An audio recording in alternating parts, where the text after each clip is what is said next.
Bonjour, je m'appelle Valciné et je fais partie de cette équipe travaillant sur ce projet fascinant en neurosciences. La neuroscience, c'est l'ensemble des disciplines scientifiques qui étudient le système nerveux.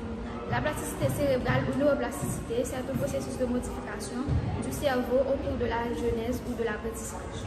Dans le cadre de notre projet basé sur la neuroplasticité, nous allons nous associer sur les cycles suivants: les impacts de la méditation sur la plasticité cérébrale, le rôle du sommeil dans la consolidation de la mémoire, les effets du bilinguisme sur le cerveau, les mécanismes de neuroplasticité et à la suite d'une lésion cérébrale, l'impact des écrans sur le développement du cerveau des adolescents. Bonjour, je m'appelle Julie C, élève de NS3 et je vais vous parler des impacts de la méditation sur la plasticité cérébrale. La méditation est une pratique qui provoque une réelle relaxation sur ceux qui la pratiquent. Elle développe des régions du cerveau impliquées dans la concentration, la mémoire, l'empathie et la régulation des émotions, ce qui inclut diverses zones impactées par la méditation, telles que le cortex préfrontal qui renforce les capacités cognitives, l'hippocampe qui gère le stress et améliore la mémoire, l'amygdale qui gère aussi le stress et le bien-être. Une pratique régulière de la méditation de pleine conscience semble donc renforcer la plasticité des régions impliquées dans le contrôle de l'attention et la régulation des émotions. Avec le temps, elle présente une densité plus grande de neurones et de connexions neuronales. Autrement dit, un accroissement à la fois de la matière grise et de la matière blanche. C'est ce que relèvent plusieurs dizaines d'études sur le sujet, sans toutefois pouvoir dire sur quel mécanisme neurophysiologique cela repose. Et les effets de la pleine conscience se font sentir bien au-delà du cerveau. Signe éloquent de l'interaction profonde entre le corps et l'esprit. Lorsqu'on dort, le cerveau ne s'arrête pas de travailler. En revanche, il trie, organise et renforce les souvenirs importants tout en éliminant les informations inutiles. On y distingue les phases de sommeil suivantes. Le sommeil profond, dans lequel les informations passent de la mémoire à court terme à la mémoire à long terme. Le sommeil paradoxal, qui est très important pour la créativité et l'association des idées. D'après une étude publiée dans la revue Neuropsychologie, on montre que les étudiants qui dorment bien après avoir étudié réussissent mieux que ceux qui passent la nuit à réviser sans dormir.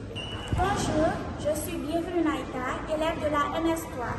Je vais vous présenter les effets du bilinguisme sur le cerveau. Le bilinguisme est la situation sociale dans laquelle deux langues sont utilisées.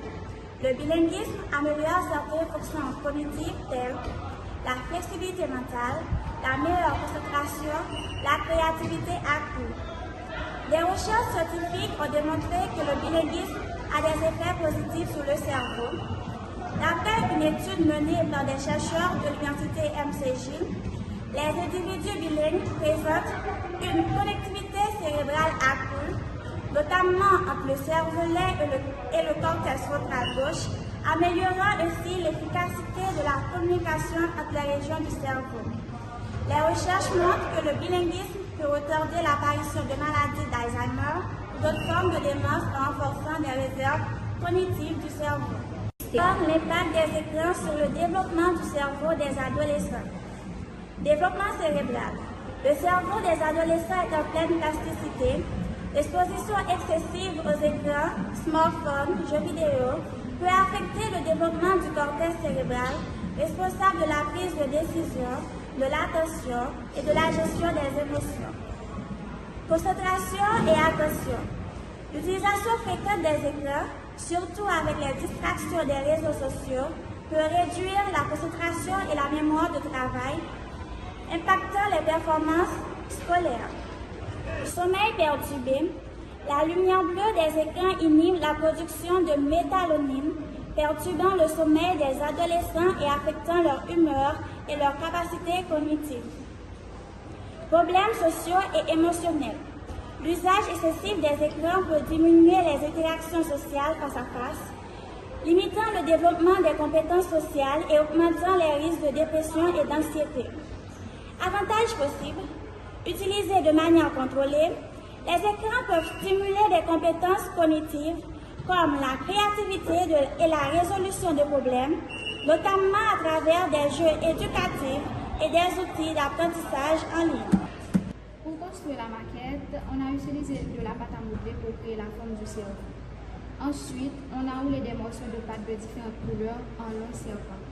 Quand on a coupé en petits bouts avant de les coller sur la base en pâte à modeler.